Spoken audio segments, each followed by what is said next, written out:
रबीउल खाली।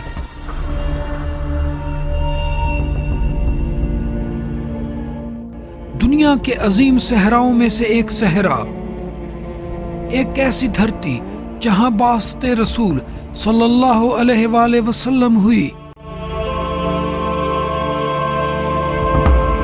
अरब के लफ्ज़ी मानी सहरा और बे आबो गया सरजमीन के हैं। अगर हम अरब के जोग्राफियाई हालात को देखें तो वो बहुत शदीद और सख्त थे, इंतहाई सख्त मौसमी हालात और एक बहुत बड़ा सहरा जहाँ पे ज़िंदगी बहुत मुश्किल थी। ज़मीन का एक ऐसा टुकड़ा जहाँ दर्जा हरारत 60 डिग्री तक पहुँच सकता है और जहाँ रेत के तूफान उठते हैं जिनकी बुलंदी मीनारे पाकिस्तान से भी ऊंची हो सकती है। यहाँ दुनिया की नज़रों से छुपे कई वीराने हैं और इसका चौथाई हिस्सा इंसानी आबादी से खाली है, क्योंकि यहाँ जीना मुश्किल है। और अगर हम सियासी हालात को देखें तो अरब उस वक़्त खाना बदोश ज़िंदगी गुजार रहा था। शहरों में देहातों में ख़ास किस्म के अरब आबाद थे और ज़्यादातर अरब जो हैं वो खाना बदोशाना ज़िंदगी गुजार रहे थे और कोई हुकूमत, कोई मेन क़यादत इनको हैंडल नहीं कर रही थी। जज़ीरातुल अरब ये इलाका है रेत, चट्टानों और बेहद उथल पुथल वाला।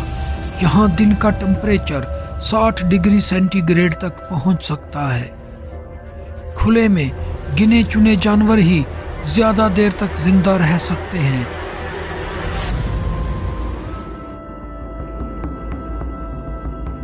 पर जैसे ही सूरज ढलता है, गर्मी घटने लगती है तो नए खतरे सर उठाने लगते हैं, क्योंकि रात में ही रेगिस्तान के सबसे खतरनाक जानवर अपना पेट भरने बाहर निकलते हैं।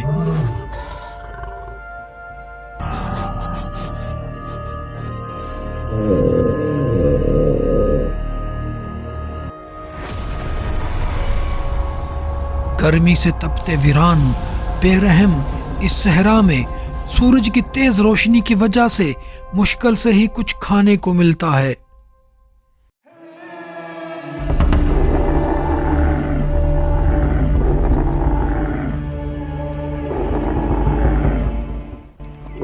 सहरा में जिंदगी की ताल सूरज की रोशनी तय करती है। यहाँ बसने वाले जानवर और इंसान इसकी गर्मी के सहारे होते हैं। अगर हम अरबों के मुआशी और इक़्तिसादी हालात का जायज़ा लें तो हमें नज़र आएगा कि ये लोग ज़्यादातर तजारत पेशा थे। ये अरब के करीबो जवार में और दूर तक ममालिक में तजारत करते थे। इनका आना जाना यूरोप और एशिया के बेशुमार ममालिक में था। हिंदुस्तान में भी तजारत के सिलसिले में ये आते थे। ज़मीन का ये टुकड़ा दुनिया के मशरक और मगरब के बीचों बीच मौजूद है। इसके मगरब में बुहायरा अहमर और जजीरा नुमा सीना है। मशरक में खलीज फारस और जनूबी इराक का बड़ा हिस्सा है।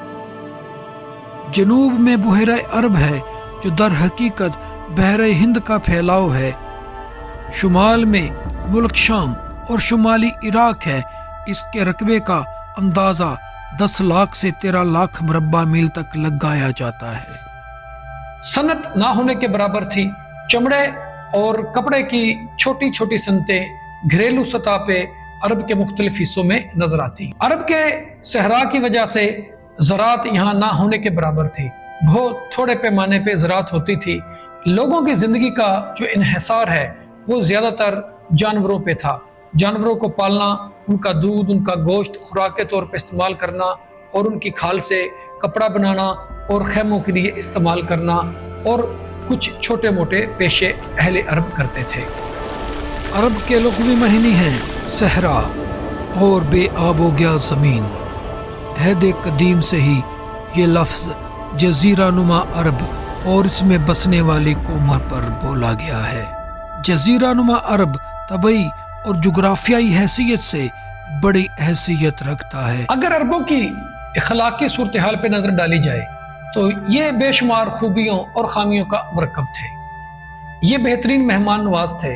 इनके अंदर कबायली असबियत पाई जाती थी। ये गैरतमंद थे, ये लड़ाका थे, ये अहदो पैमा के पक्के थे। और इनकी खामियों में देखा जाए तो ये बुत परस्ती, फहाशी, उरियानी और इस किस्म के कई खामियों का शिकार थे। अंदरूनी तौर पर यह हर चार जानब से सहरा और रेगिस्तान से घिरा हुआ है, जिसकी बदौलत ये ऐसा महफूज किला बन गया है कि बैरूनी कौमों के लिए इस पर कब्जा करना और अपना असर नफूस फैलाना सख्त मुश्किल है। यही वजह है कि कल्ब जज़ीरतुल अरब के बाशिंदे अहद कदीम से ही अपने जुमला मामलात में मुकम्मल तौर पर आज़ाद और खुद मुख्तार नजर आते हैं। हालांकि ये ऐसी दो अजीम ताकतों के हमसाया थे कि अगर ये ठोस कुदरती रुकावट ना होती तो इनके हमले रोक लेना बशिंदगाने अरब के बस की बात ही न थी।